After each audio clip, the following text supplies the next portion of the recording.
আসসালামু আলাইকুম রহমতুল্লাহ বরকাতু। এই বর্ষা বাদলে শ্রাবণ মাসের আজ হয়তো 8 তারিখ। তো আজ থেকে 4 দিন আগে আমি আমার বাড়ির পুরা গাছ কাটার একটি কন্ট্রাক্ট দিয়েছিলাম।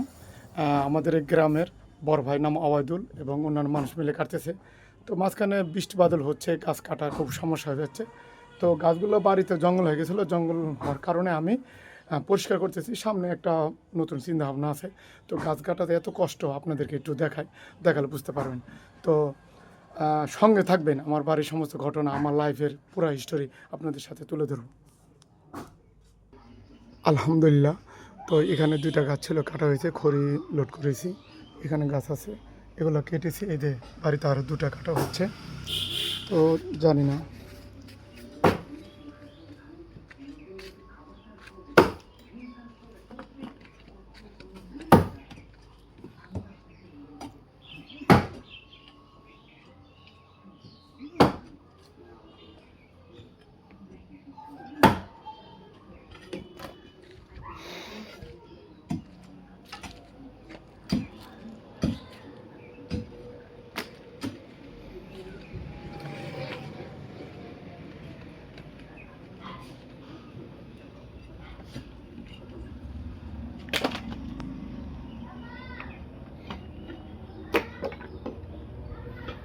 এখানে কাটা হয়েছে গাছ অনেক, মোটামুটি।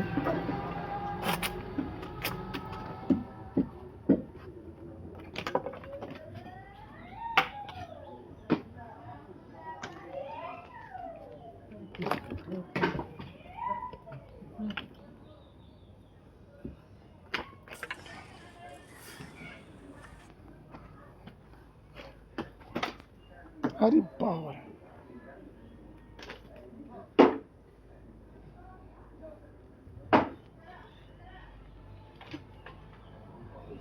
না হলে গাছ কখন খুব ক্লিয়ার হয়ে গেল ভিতর লেগে জলে মরে শেষ।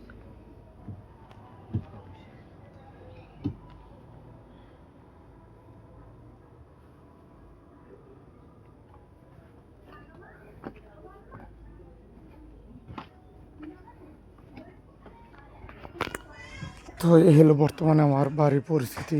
আল্লাহর রহমতে আশা করি সামনে এগিয়ে যাব টুকটুক করে। আর মাত্র 2টা ডাব গাছ আছে, এই যে আর 2টা ডাব গাছ, এই গাছ 2টি আছে, বাড়িতে কমপ্লিট।